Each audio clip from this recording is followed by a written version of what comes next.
find it was a load of old crap, and they'd report to the public it was a lot of old crap. That's what real journalists do. We don't have many. John Pilger's one, mind, Australian. He's one. And instead, we go official version of events, reported to the public, virtually unquestioned, and it becomes official history without question. At stage 2, you want the public to react with anger, with fear, with outrage, and you want them to say, basically, something must be done. What are they going to do about it? And then those who've created the problem, got that reaction, then change society openly through legislation to offer the solutions to the problems they have themselves covertly created. And that method alone has advanced this agenda through the centuries more than any other technique of manipulation. The 33rd degree of Freemasonry has this Latin motto, ordo ab chaos, order out of chaos, problem, reaction, solution. Create the chaos and then offer a new order, a new world order, which is the code name for this conspiracy. And God, it's coming out their mouths all over the place at the moment, isn't it? We need a new world order. You do surprise me. So, this Second World War, the same families and networks were behind Soviet communism, were behind the United States, were behind Britain and the so-called Allies, and they were behind Nazi fascism. They put Hitler in power. They funded Hitler. How did Germany go from the Weimar Republic, where they were taking their wages home in wheelbarrows, such was the inflation, to a war machine that took on Europe? Because it was externally funded by people like the Rockefellers. The Rockefellers funded Adolf Hitler's race purity expert, Ernst Rudin, on a whole floor of a German university to come up with these race purity crap. And it was funded by the Rockefellers in America. Because once you realize that this force is working through all sides, like we've just seen with that image, it suddenly is no longer a contradiction that a so-called American family, they have no allegiance to America, they have allegiance to their agenda, an American family would fund and create the war machine that then took on and killed so many Americans as well as so many other people. It's not a contradiction anymore when you know how the game works. And because they brought these two together, they created a massive global problem which allowed them to offer a massive global solution. All those United Nations, like the League of Nations after the First World War, and all the Bretton Woods Agreement, the World Bank, the IMF, and all this stuff was justified, including the European Union. Let's come together in Europe and we'll stop a war. Let's come together and have a central control of Europe, which we've just fought a war to stop. All came together, justified by stopping war in Europe. And now we have another version of it, which I call no problem reaction solution, weapons of mass destruction in Iraq. You don't need even a real problem, you just need the perception of the problem to get the public to support or at least not to efficiently reject what you want to do to change society. And this, now we are facing a presidential version of problem, reaction, solution. So put that in the light, and I can see what I'm bloody doing now. I kept looking at my watch and misreading the time. I was very proud of that. I don't want to read the time, really. I want to stay here forever. I'm just getting started. What we've seen in America is presidential problem, reaction, solution. They brought Bush in, just as a front man, fronting up these neoconservative, neocon people that were behind the Bush era and the invasion of Iraq and all this stuff, and Afghanistan. And his job, or that group's job, was to create massive problems, not least foreign wars and stretching them militarily, but also to create massive financial problems towards the end of the Bush administration, which is exactly what they did.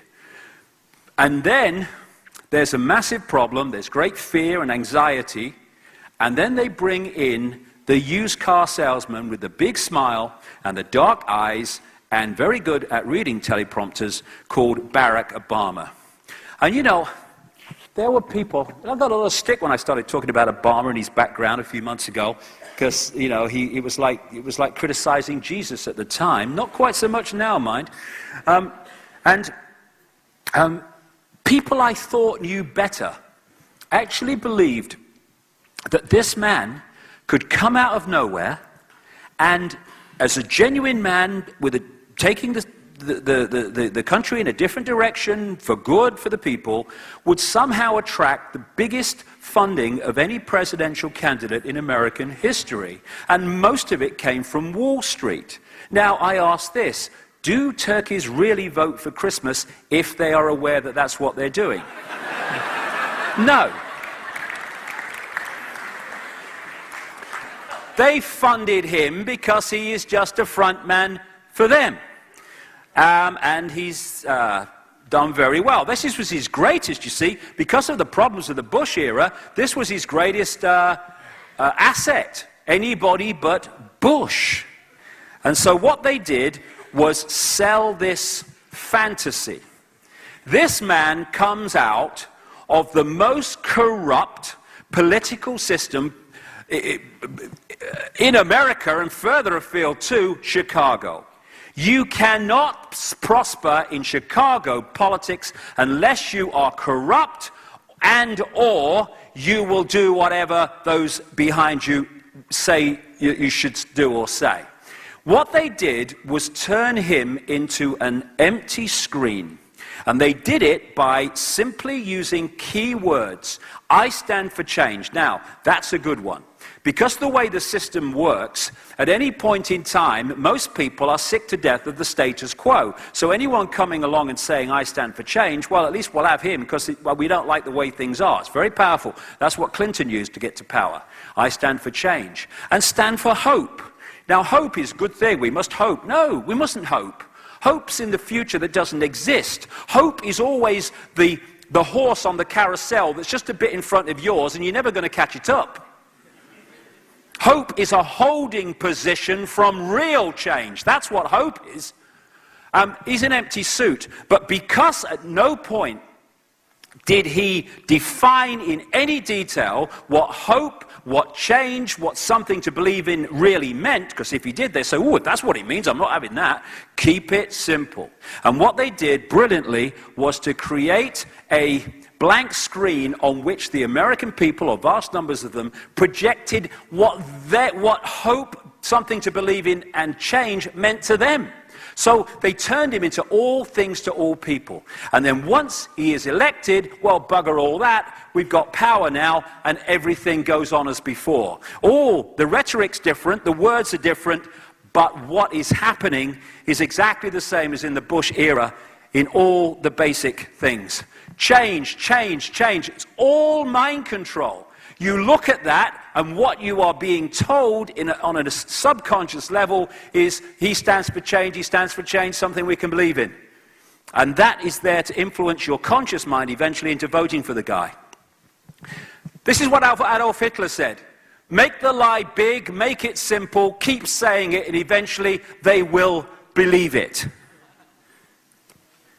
Make the lie big, make it simple, keep saying it, and eventually they will believe it. It's just the same technique that's been used over and over again. The wolf found that shepherd's clothing worked even better. And that's what he is. Oh, he's such a nice man. I love you, Barack. Well, that's good. Let's love everybody, but let's be streetwise as well. He's just a front man for the gang who funded him in the Patriot Act, this Orwellian abomination. Yes, he's supporting the furtherance and continuance of that and all the rest of it. And what has he done since he got in? Hurl money at the banks. This is the truth. This is what Barack Obama is really about. And more people are seeing that. And even the people with their eyes closed, I don't want to know, shut up, are going to have to face it eventually. This is the guy behind Barack Obama, or one of the key men behind Barack Obama. Zbigniew Brzezinski, who is a massive insider within this network I'm talking about, Jimmy Carter's national security advisor. How ironic he stands here and contemplates that Barack Obama is now sending thousands more troops into Afghanistan to overcome the problem. Ah, really? Well, his best mate here, who picked him up in the 80s and has, with others has brought him through to be president, it was always planned, has gone public some years ago now, 2 or 3 years ago, in a Paris magazine, admitting that when he was Jimmy Carter's national security advisor, he decided that he wanted, in his words, to give the Soviet Union their Vietnam. So what he then did was, own words, he funded and trained what were called freedom fighters, became known as the Mujahideen, in Afghanistan, to